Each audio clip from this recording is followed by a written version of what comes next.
just a couple of small things tonight.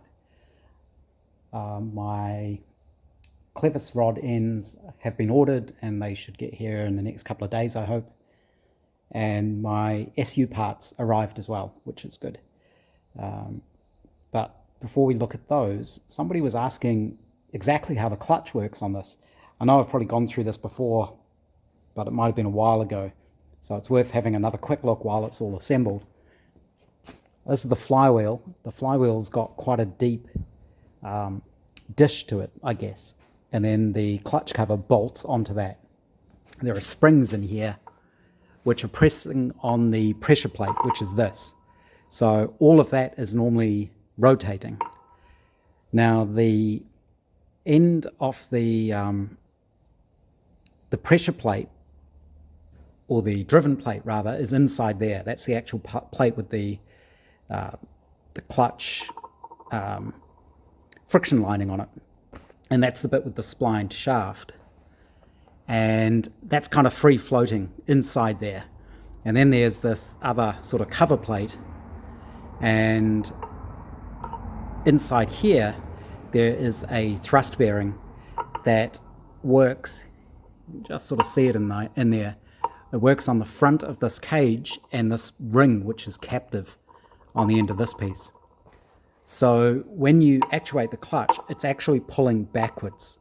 And what it's doing is pulling this piece up against the springs, back on the springs, which lets the driven plate in the middle sort of float free. And that's what disengages the clutch. So when you engage the clutch, it's pulling. And that explains why in here it is a little bit convoluted, but this is the thing with the two little sort of knobs on it that engage in that cage, and that's what's pulling it back. So this shaft at the top, when it rotates, pushes that backwards, and that's how it pulls it backwards. So that's why this linkage needs to be the way it is, so that when you press the pedal in, it transfers the motion up to the top and pulls those arms backwards. That's pretty much how that works. Another small job I did was I painted the steady rod yesterday, and I made up a nice sturdy washer to go on the end there that bolts that tightly onto the shaft. That shaft is actually free to rotate inside there. I need to grip the other end of it so I can get this bolt done up nice and tight. But this actually rotates on the shaft, so this kind of locks it all together. And my SU parts arrived. So this was the little envelope that came in. These are the parts that actually arrived. Two sets of things because I've got two carbs. So I did get the upgraded jet bearing kits. So these should be good with ethanol paste fuels. And I got new throttle shafts. So there's one of those for each carb. These are the correct choke levers. These were the most expensive part. So New Zealand dollars, these were about $90 each. So this stuff isn't cheap. This whole package cost £55 to get sent to New Zealand. So again, about $100. But you can see how, this is how I had the linkages before. This is the front of the car. So the choke would have to pull forwards. With these ones, which are the correct ones, it's going to be a bit hard to see through the bag, but that gets set up like this. And you can see that reverses the spring and the pivot point, so that now these will pull backwards to operate the choke. So that'll be much, much easier to set up in the car. And the rest of it was a little, this is a little joiner between the two throttle shafts. They only had the 5/16 ones, not the 1/4 inch, but I can make little sleeves to go in there. They sell those as well, but it was easy enough to buy one. I actually have another one here. You can see that one is 1/4 inch on one side, and it's got one of their little sleeves inside there. And just a couple of these ball end things. So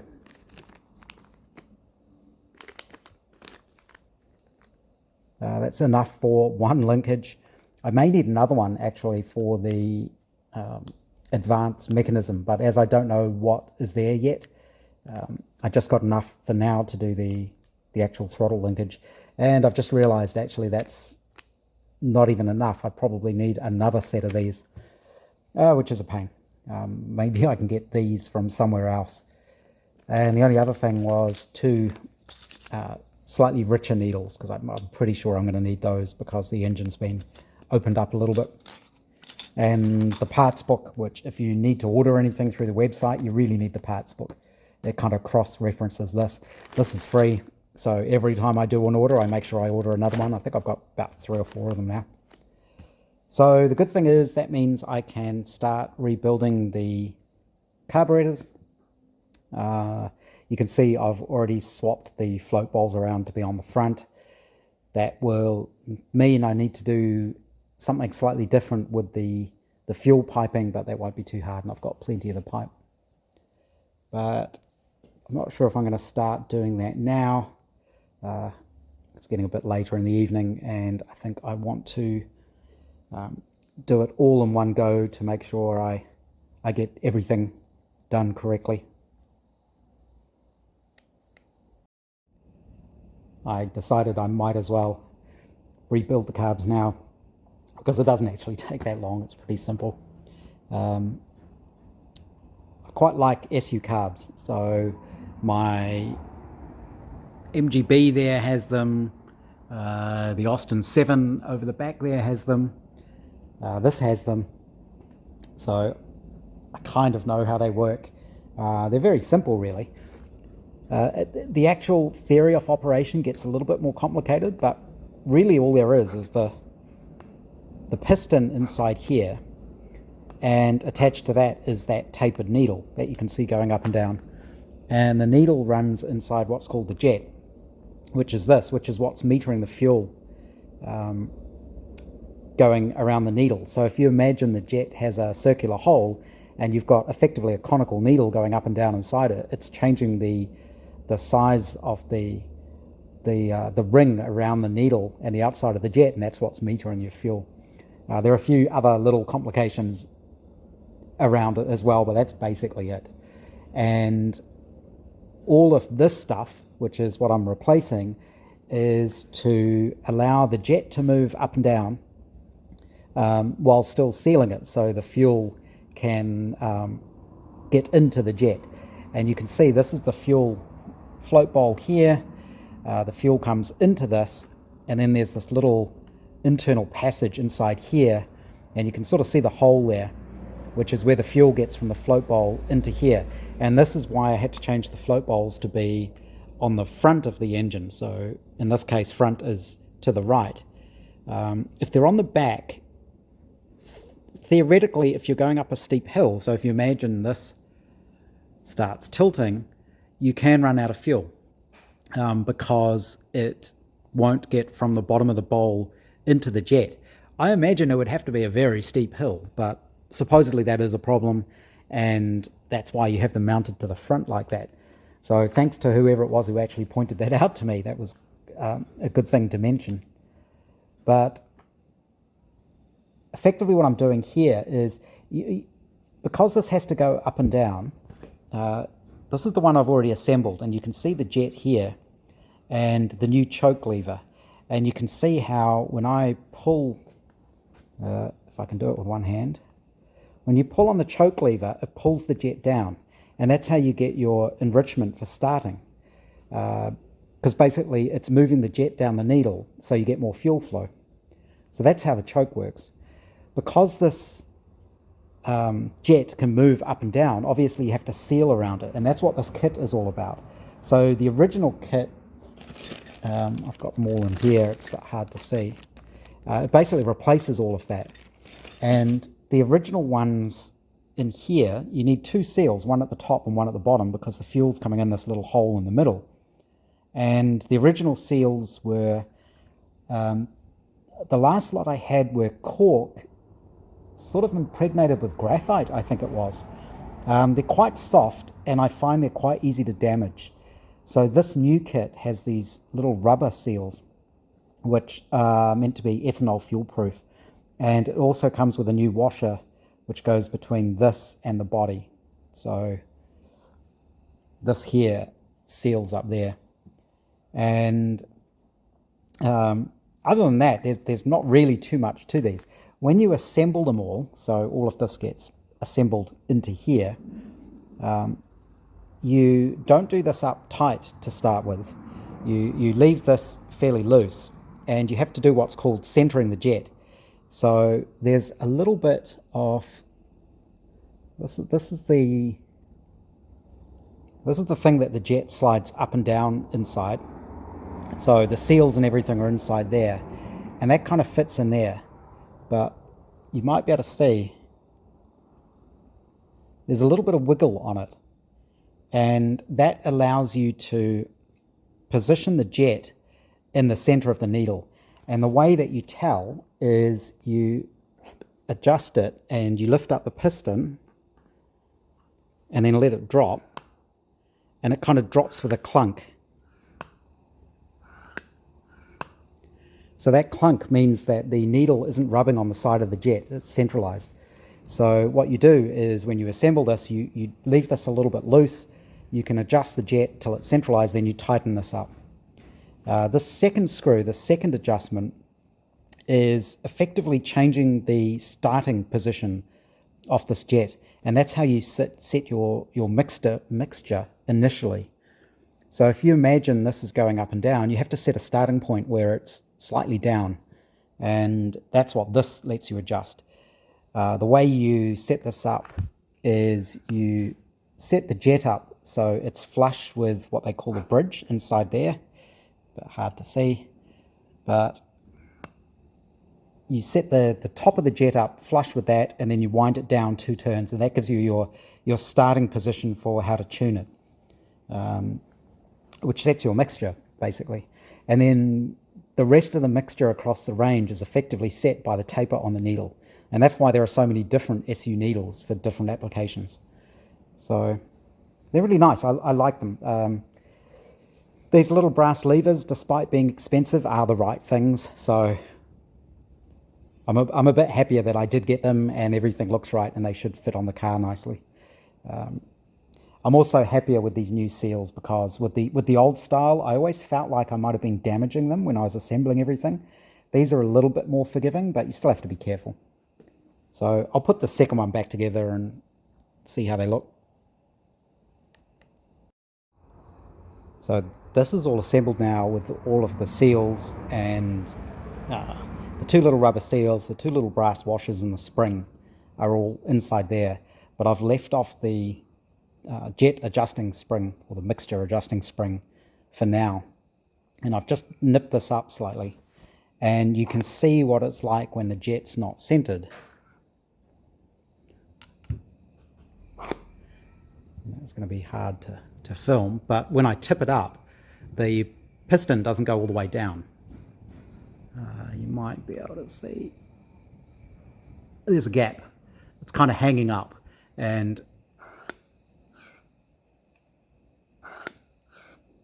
you can hear it's not going all the way down. So what you have to do, it'll focus, is you loosen this off, and then you can move the jet. That's still not quite right. It takes a little bit of fiddling around, but then you get a position where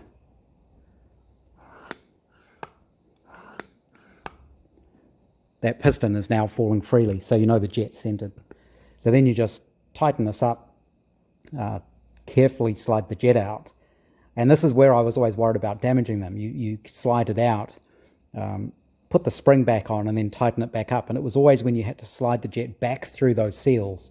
I never liked the feeling of that. It always felt to me like you were going to damage them. So with these, I'm a lot happier doing it with these ones. You also lightly oil everything when you do this, of course, so everything goes together nicely. But I'll tighten this up. You have to check it again after you tighten it, just in case it moves. But it should be good now. So I have this all back together now, and I was looking at the new throttle shafts and fitting those with the little arms, and I've noticed a little problem that I've never come across before, which is the holes on these new shafts don't match up with the holes in the throttle discs. They're spaced further apart. So I thought all of these would be the same, but you can see as it is, the holes aren't going to line up. So I think what I'm going to have to do is I can file these just very gently. They're only brass. They are a special shape. They're sort of, the edges of them aren't flat, so that when they close, there's a little bit of an angle. They don't close completely flat. But I think what I can do is carefully hand file these holes into slots, because once these are screwed in, they're sort of clamped between the two halves of the bar, and that should take care of that. But I've never seen that before. I didn't realize there were different throttle discs. I'll have to go through the parts book later and see why that is. Previously, when I rebuilt these, I actually got the rebuild kits from the UK Morris Minor, Vintage Morris Minor Club. So maybe they were different, maybe they were old stock. I'm not really sure. You can see I've got the linkage that goes between the two clutch levers, and what I will do is machine up effectively a second one of these to go in here. I kind of had a temporary one that I was using before, quickly machined up from a piece of square tube, and that sort of went over there. But now that I've got the mill and lathe and everything, I can make up something a lot nicer to go in there, I think. And the only other thing is these levers are meant to be pinned to the shafts, and this is the pin you're supposed to use, and you can see it's pretty big compared to the size of the shaft. So I'm wondering if I could actually get away with soldering those in place. You have to set them quite carefully. So the idea is when this is in through there, I have previously rebushed these. I may need to bend that arm out just a little bit. The screw's not quite hitting the right place, but these are brass. You can carefully bend them. So you have to set this up so there's a little bit of clearance there, so you've got adjustment on the screw when this is completely closed. You wouldn't want this in the wrong position, because then you can never completely close the throttle disc. So I'm actually wondering if, because there's not a lot of force on these, if I could just get away with soldering them in place. And I'm pretty sure that should work fine. I guess if it didn't, the worst that could happen is one of them would come loose. Because these two shafts are joined, the other one would still move it, but I don't know if it could stick open throttle, one of them, or something like that, but I think it's worth trying. On a close-fitting joint like that, if you solder it, it's going to wick in there through capillary action, and I think that'll be easily strong enough, as long as everything's nice and clean and you get a nice good solder joint in there. Just because trying to get those apart ever again just ruins them. So I think I'm going to give that a try. Like I say, with two carbs linked together like that, I think that should be fairly safe. I had it in the back of my mind that I had another box of SU carburetor bits lying around somewhere. I've got several boxes of old carburetor bodies. I have this container with various little bits and pieces and all the springs and some old jets and, oops, you can see it, other bits and pieces. I had this ice cream container, which is where lots of these bits have come from these carbs I've just rebuilt.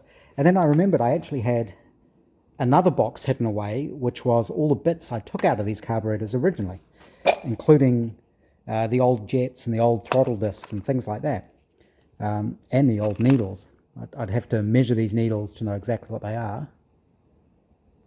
Actually, it's got a, I can't even actually see that, RA, I think those are, needles. So that's what came out of them. Interestingly, these throttle discs have the same spacing that my replacement ones do, so it's just the shafts that are different. So maybe I ordered the wrong shafts. These come in little kits, so it is possible I got the wrong ones. They will fit, even though the holes are further apart. Well, actually, they may not, because the ends of the screws protrude through here. So I'll have to be careful that with the screws in place, the ends of the screws won't hit the sides of the carburetor body. These screws are split. You can see there's a little split on the end, and you're supposed to splay the ends out. But I think these days it's safe enough to actually grind these flush and Loctite them in place, especially if you use the Loctite. That doesn't come undone with heat, but that's a mod people actually do to remove the obstruction of the tails of these screws in the carburetor throats. So I can do that if there's any risk of them hitting the sides. But in my other little box of bits I discovered 4 more of these ball end things and various other little bits of linkage and screws and bits and pieces that I obviously ordered quite some time ago and have completely forgotten about, including the nice little proper sort of conical return springs and bits and pieces. So that was a lucky find. That means I should have enough of these little ball linkages now to do all the different linkages up to the magneto and to the carburetor and various bits and pieces.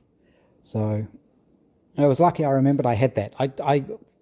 When I ordered the last set of parts, I had it in the back of my mind. I'm sure I had more parts than this, and I couldn't find them. And they were just hidden away in a different place. I think I've mentioned before about trying to do one little thing on the car every day, just to keep the motivation going and keep forward momentum.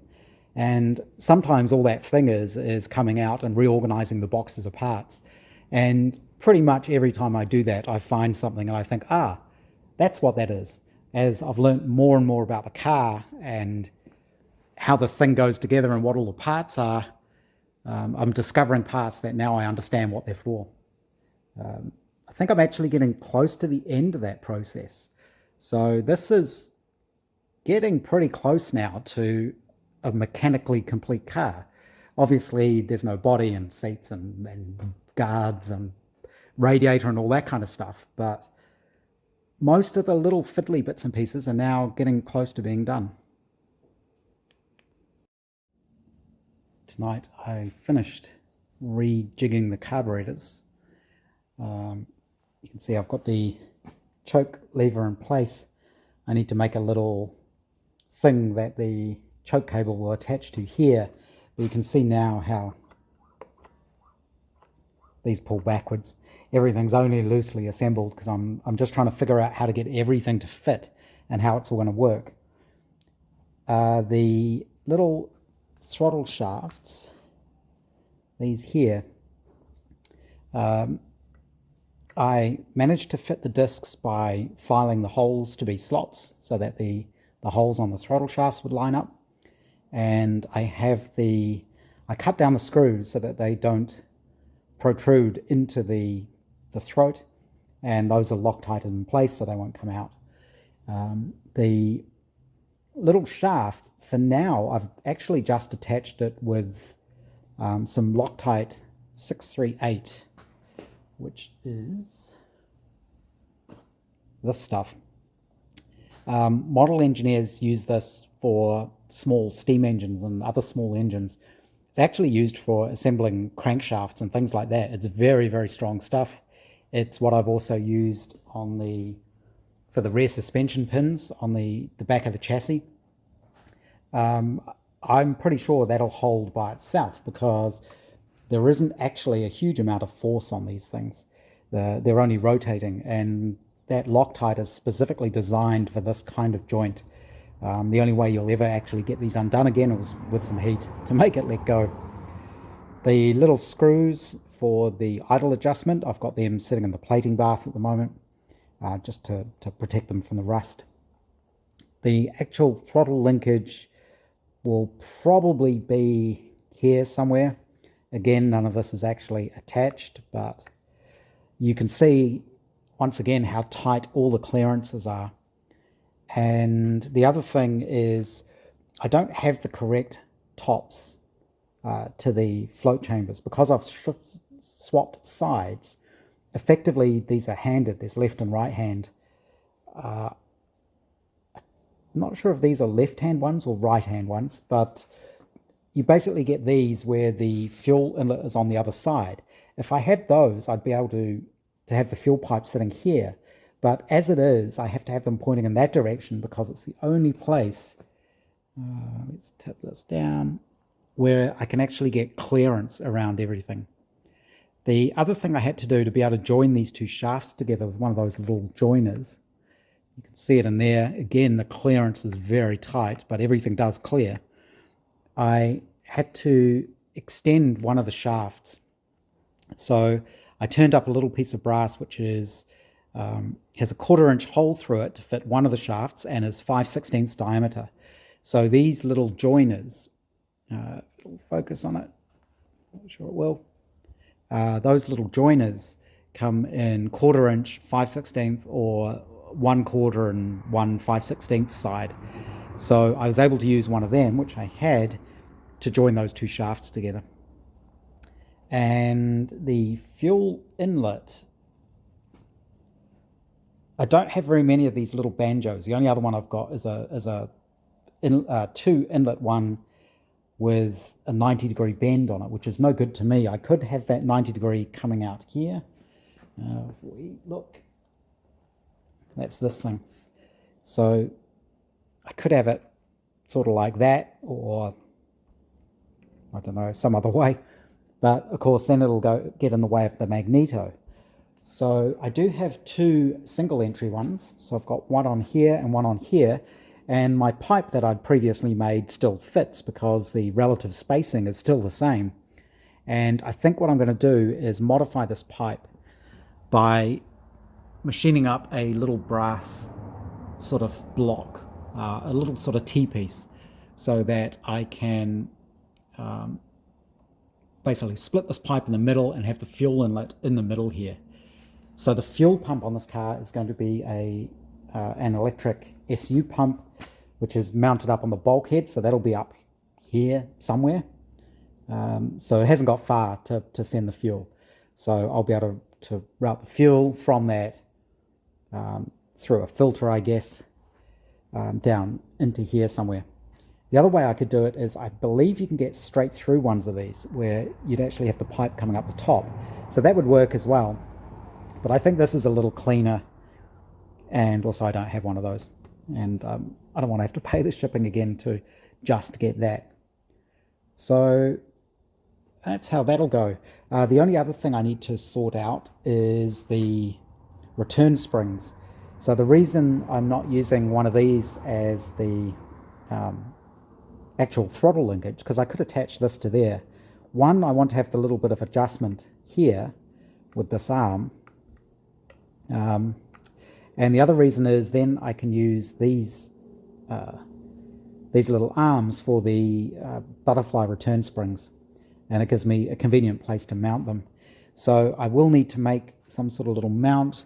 What I'm thinking is some sort of little plate that actually goes under the bottom carburetor mounting screws. It can go all the way across. I think there may be clearance under there.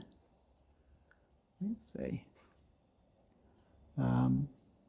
So I can actually make something that attaches to these same mounting bolts, a little angle, and have the little anchors for the bottom of the return springs for these little arms. There's a few holes in this I need to fill in, so I'll probably just JB weld those up, which will work fine. It won't fall out because they're threaded holes, so it'll lock itself in. But I think that's going to work. I should really sit the temporary head back on the parts car and just make sure that the choke levers do clear the steering box, but I'm pretty sure they will. In fact, I can probably measure that. So if we...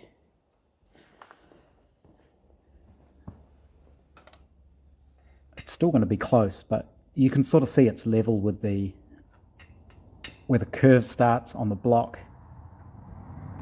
So I think if it clears that, theoretically, I should be okay. So that's where the curve starts on the block. You can see it's just going to clear because there's that angle on the steering box. So the steering box is right in here. But you can see now how this linkage should more or less match up with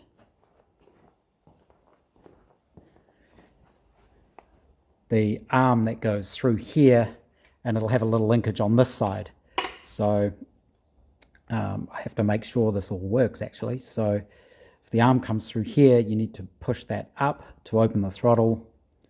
So however this linkage from the throttle pedal goes, it'll have to go on this side off the arm here. So there'll need to be an arm here and a linkage from the pedal, so when you push it, something like that.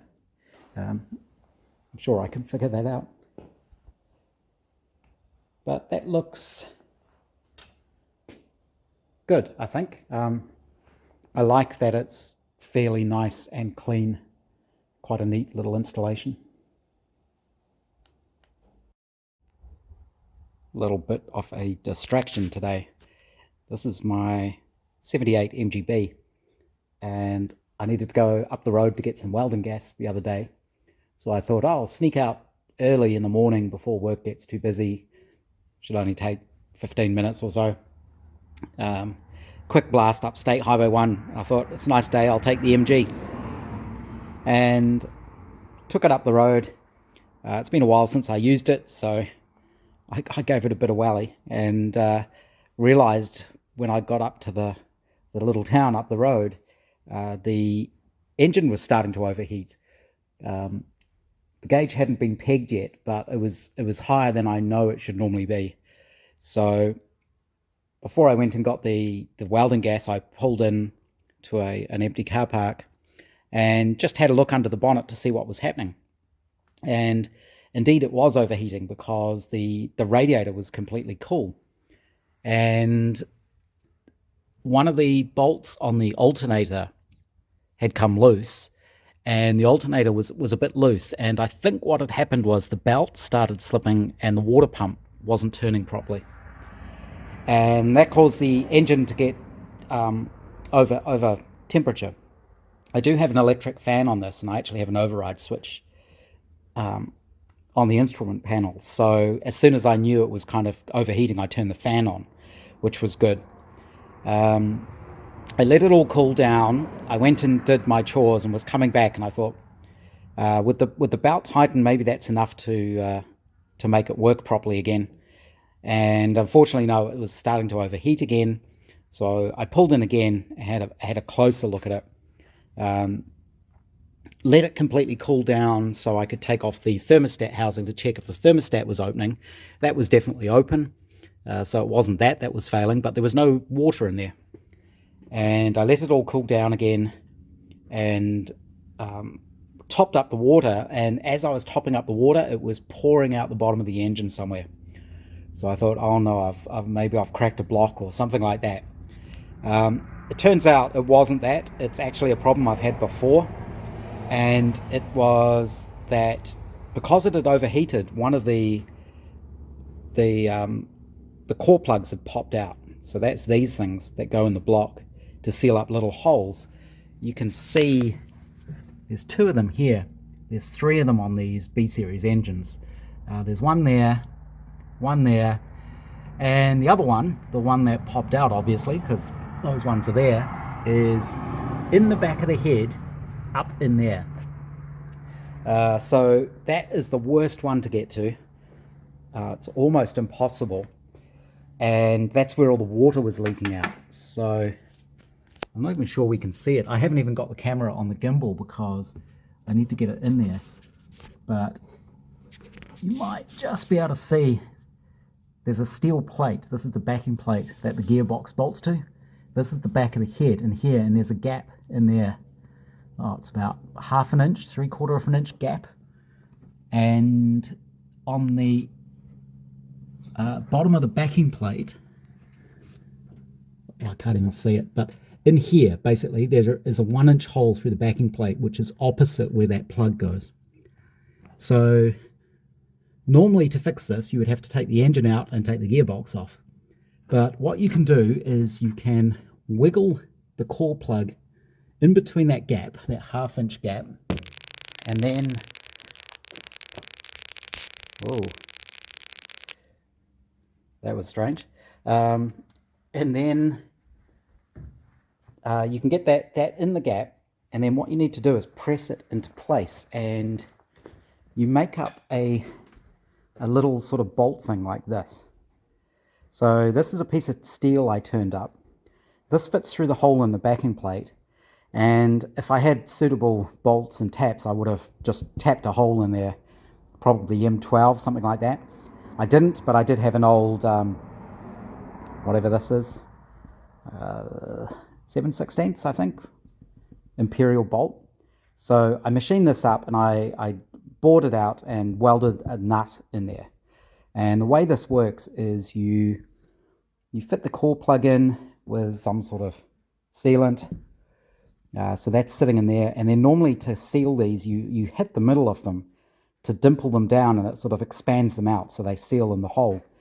But because I can't get to it, I need to get that in place with the sealant, and then I can wiggle that thing into that gap, into that 1-inch hole in the backing plate, and then you effectively tighten this bolt up.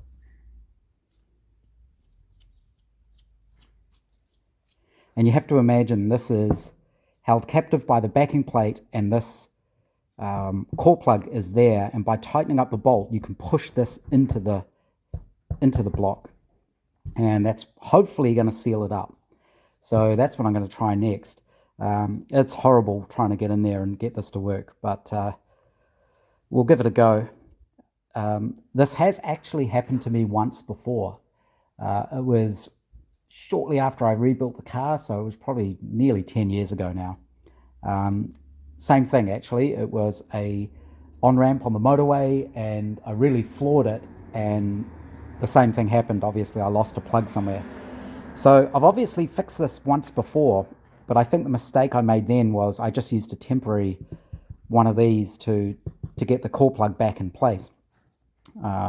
So what I'm going to do is, after I get this one in place, I'm just going to leave that there, because you can just leave it there, and then there's no way this one can ever pop out again. And I just have to hope the engine wasn't too overheated. The oil on it was smoking a little bit when I stopped, but the temperature gauge never got right to the top. The problem is there was no water around it, so it may have been hotter than it was really saying. The MGB, the B series, is an iron block and head, so hopefully it's okay. And this engine has actually been cooked a few times. I rebuilt it all. It was the first engine I ever rebuilt, and when I first built it, it used to overheat. I remember a particular trip with my mentor Joss. We went down to Hampton Downs. It was probably one of the Roycroft Trophy meetings, and the MG was just overheating the whole time on the way back. We had to keep stopping and letting it cool down, and then it would overheat. And I suspected that the water pump impeller had come loose. So the water pump's on there. What can happen is the impeller inside there can come loose from the shaft. And then it doesn't matter if this is spinning, the impeller's not going to do anything. So I took the water pump off to have a look at that. And turned out not to be that, but there was actually flashing on the casting still inside the water pump that was 90% blocking one of the passages. And all I needed to do was whack that with a drift and a hammer, smash that out of the way, and it was fine from that point on. It was just the fact that the water pump was blocked. So fingers crossed nothing's been damaged on this engine. I wouldn't think so. They're pretty solid. So all I can do is replace that plug, fill it up with coolant again, and I do need to make a new gasket here. It had a cork gasket, which isn't very good, to be honest. So I'll probably laser cut a new gasket to go in there. I'll see what condition that one's in. I may be able to get it to seal again. Filling up the water on these engines is a pain in the neck. You'll notice there's no radiator cap. It's on the overflow thing here. And this is the highest point of the system. So trying to get water, get rid of the airlocks in this thing can be a little bit of a pain. But usually I do it by opening this and trying to get the air out through there. Oh well, I'll see if I can fit the plug. I think I've fixed the leak at the back. It might be weeping just a little bit. It's hard to see. I don't know if you can even see the gap there, but I can tighten up the screw there. And I think I do need a new cork gasket for the thermostat housing because it's actually leaking up one of the studs. But probably worse than that, we just start this up again.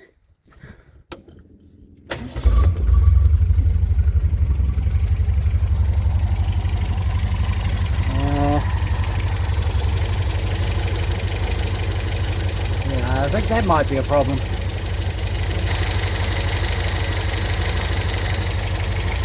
So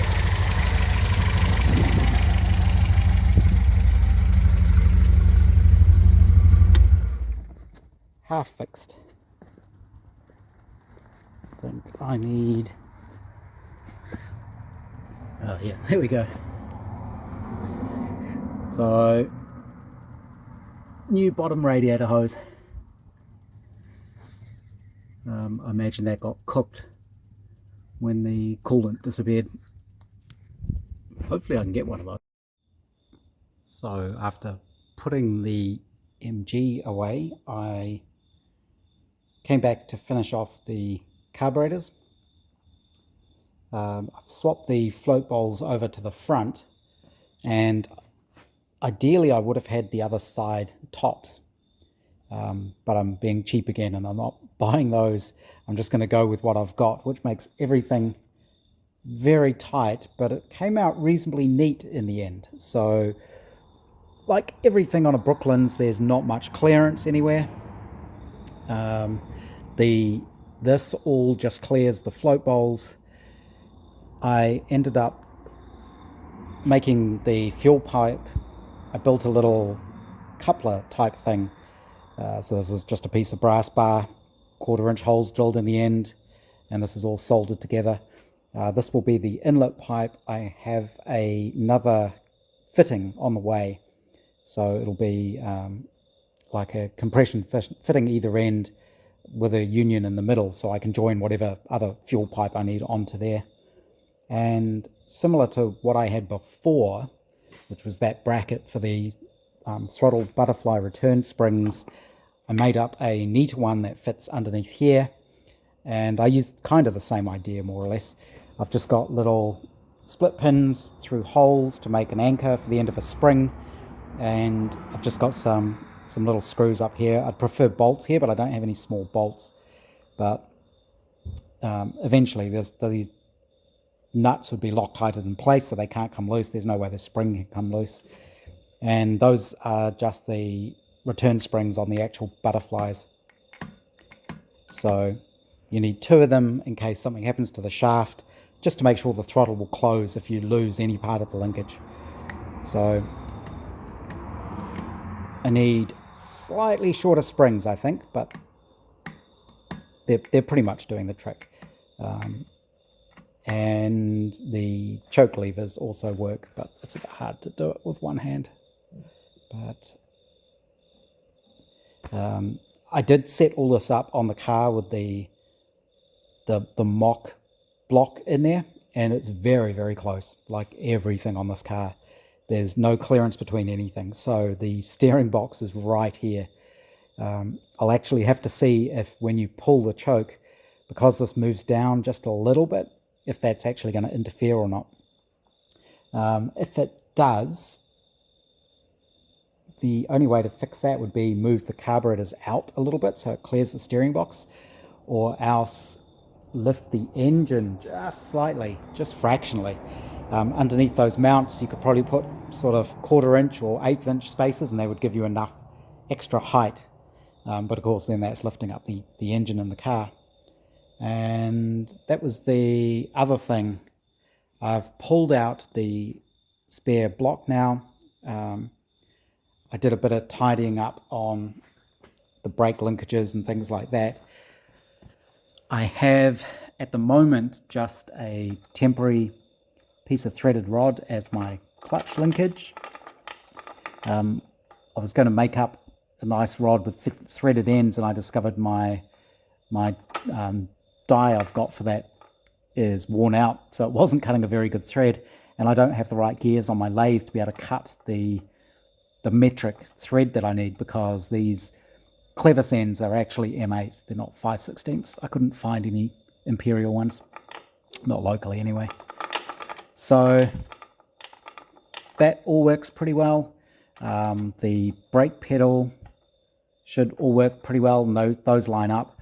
I've looked at pictures of original ones, and the pedals are in the correct position, or forwards backwards position. I still need to make the sort of actual pedal pads, the sort of oval shaped, usually drilled with holes. I don't know if that was original or that's what the racy boys have done over the years. But that's all in, and I'm pretty sure that's going to work. The only way to tell is put the engine on. So I have removed the steering box to give myself room. The bottom of the gearbox is on the jack. Not that you actually need it. The torque tube assembly it's all rigid enough to hold itself up. I just don't like doing that to it though. And I have the engine on my little gantry, or under my little gantry. And I think the job for tomorrow will be figuring out the best way to strap this thing up. I'll use soft straps, and because I'm paranoid, probably extra ropes just in case. Then I can take this off the engine stand. I have pulled out the mounting bar, which is down there, from the spare block, and I have got these are the actual engine mounts. You can see there's it's basically just a sort of rubber ring around a sort of conical shaped piece. That's all it is for the engine mounts. They're very rigidly mounted, so they should be good to go. But I think for now it's probably time to finish for the evening and go in.